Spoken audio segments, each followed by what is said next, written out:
नमस्कार, मैं doctor Madhu Jain, SPC government college Ajmer, associate professor in economics. आज हम अपने बीएस पार्ट थर्ड ऑनर्स के पेपर 10th डेमोग्राफी में जो है फर्टिलिटी पर चर्चा करेंगे।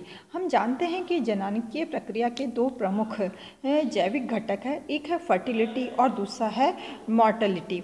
इसमें प्रजनन जो है वो जीवन का प्रारंभ है। ये एक स्वैच्छिक सत्य है जिसको सामान्यतः किसी जनसंख्या में होने वाले जन्म की संख्या से जाना जाता है। इस प्रकार से हम जानते हैं कि फर्टिलिटी से अभिप्राय किसी स्त्री या अथवा उसके किसी समूह द्वारा किसी विशिष्ट समय अवधि में कुल जन्मे सजीव बच्चों की वास्तविक संख्या से होता है। जैसा कि जॉर्ज डब्ल्यू बर्कले के अनुसार फर्टिलिटी जीवित जन्म की संख्या पर आधारित जनसंख्या की यथार्थ स्तर की क्रियाविधि है। इस परिभाषा में फर्टिलिटी का संबंध जीवित जन्म की संख्या से लगाया गया। ये आधार फर्टिलिटी के माप के संदर्भ में सर्वथा तर्कसंगत माना जाता है। फिर है फर्टिलिटी को निर्धारित करने वाले घटक या तत्व, डिटर्मिनेंट्स ऑफ फर्टिलिटी। फर्टिलिटी को कई तत्व निर्धारित करते हैं, जिसमें है प्रजनन की अवधि अर्थात फर्टिलाइज पीरियड, दूसरा है स्त्री की भूमिका, रोल ऑफ वुमेन, तीसरा है आनुवांशिकता का प्रभाव, इफेक्ट्स ऑफ हेरिडिटी, स्वस्थ वातावरण की भूमिका यानी कि रोल ऑफ ह्यूमन एनवायरनमेंट। इसके साथ ही साथ और भी कई चीज़ें हैं, जैसे है प्रजनन हेतु निर्णय अवसर और क्षमता अर्थात डिसीजन अपॉर्चुनिटी और एफिशिएंसी ऑफ रिप्रोडक्शन।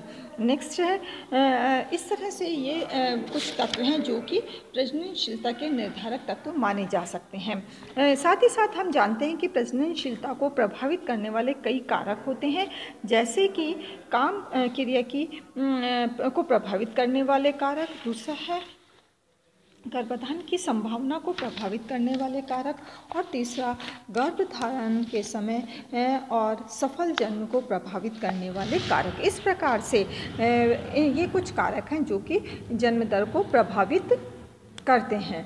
इसके साथ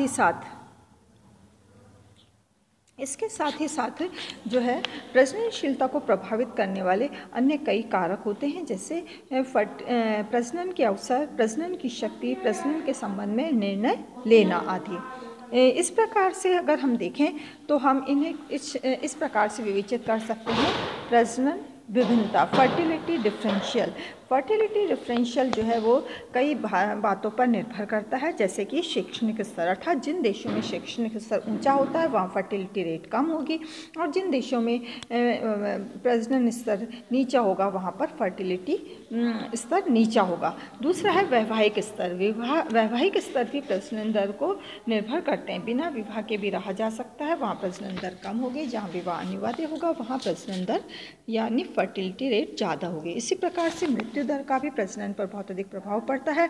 जहाँ शिशु और बाल मृत्यु दर अधिक होती है वहाँ फर्टिलिटी रेट ज़्यादा होगी, अन्यथा फर्टिलिटी रेट कम होगी।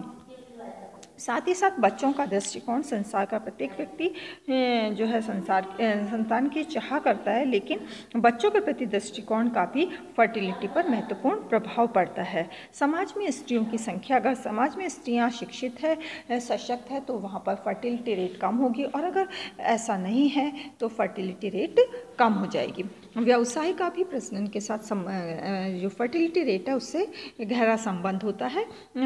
कृषि क्षेत्र में लगे हुए लोगों में फर्टिलिटी रेट या निम्न प्रकार के व्यवसायों में लगे हुए जो व्यवसाय है उनमें फर्टिलिटी रेट ज़्यादा होती है, जबकि नौकरी पेशा क्षेत्र में फर्टिलिटी रेट कम होती है। साथ ही साथ इकोनॉमिक स्टेटस भी फर्टिलिटी रेट को प्रभावित करता है। लोगों की आर्थिक स्थिति और रहन सहन का स्तर अगर ऊंचा है तो फर्टिलिटी रेट कम होगी और अगर वो निम्न जीवन स्तर जी रहे हैं तो वहाँ पर फर्टिलिटी रेट ज़्यादा होगी। साथ ही साथ नगरीकरण भी फर्टिलिटी रेट को प्रभावित करता है। जिन क्षेत्रों में नगरों में रहने वाले परिवारों के सदस्य भिन्न भिन्न संस्थाओं में कार्य करते हैं और फलस्वरूप उनके पारिवारिक जीवन में भिन्नता पाई जाती है। साथ ही साथ नगर निवासियों में स्वयं की भावना तीव्र होती है, जबकि गाँव के लोग बच्चों को भगवान की देन मानते हैं और इस कारण से उनमें फर्टिलिटी फर्टिलिटी रेट ज़्यादा होती है। साथ ही साथ है सोशल मोबिलिटी। समाज में अगर सोशल मोबिलिटी ज़्यादा है तो फर्टिलिटी रेट कम होगी, और सोशल मोबिलिटी कम है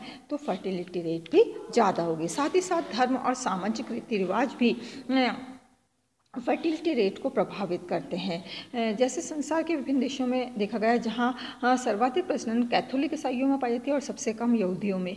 तो इस प्रकार से धर्म के अनुसार भी फर्टिलिटी रेट प्रभावित होती है। नेक्स्ट कारण है भौगोलिक फैक्टर्स, भौगोलिक कारण या ज्योग्राफिकल फैक्टर। किसी देश की जलवायु, भू संरचना, उपलब्ध खाद्य सामग्री भी प्रजनन दर को प्रभावित करती है। शीत कटिबंधीय प्रदेशों में स्त्रियों की शारीरिक से होता है कि जहाँ शिशु जनन आयु विलंब से प्राप्त होती है और इस कारण से वहाँ पर फर्टिलिटी रेट जो है वो कम होगी, जबकि अन्य क्षेत्रों में फर्टिलिटी रेट ज़्यादा होती है।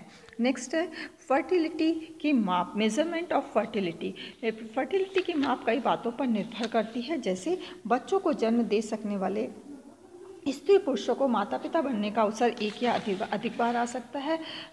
जैसे जैसे किसी स्त्री द्वारा उत्पन्न होने वाले बच्चों की संख्या बढ़ जाती है, वैसे वैसे भविष्य में संतानोत्पत्ति की जो संभावना है वो कम होती जाती है। इसी प्रकार से जन्म दर जन्म दिए जा चुके बच्चों के आधार पर जो है स्त्रियों के वितरण पर निर्भर करता है।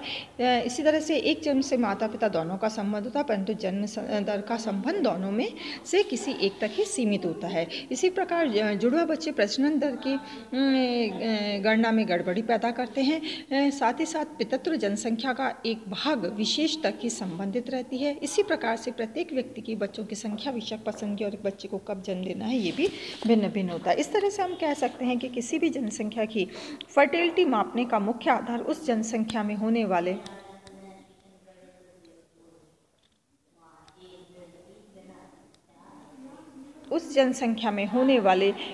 वार्षिक वृद्धि की दर से होता है। एक वर्ग विशेष में एक क्षेत्र और देश में कुल कितने बच्चों ने जन्म लिया और उनका उस क्षेत्र और देश की जनसंख्या से क्या अनुपात है। जन्म लिए बच्चों का अनुपात जिस जनसंख्या से निकाला जाता है वह कुल जनसंख्या व कुल स्त्रियों की संख्या अथवा प्रजनन आयु वर्ग की स्त्रियों की संख्या हो सकती है।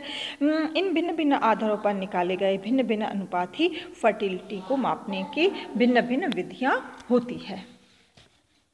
साथ ही साथ फर्टिलिटी को मापने के लिए हम जिन विधियों का प्रयोग करते हैं उनमें कुछ प्रमुख विधियां हैं, जैसे अशोधित जन्म दर, क्रूड बर्थ रेट, जो कि हमने पहले कर चुके हैं, CBR। इसी प्रकार से विशिष्ट जन्म दर यानी स्पेसिफिक बर्थ रेट, SBR।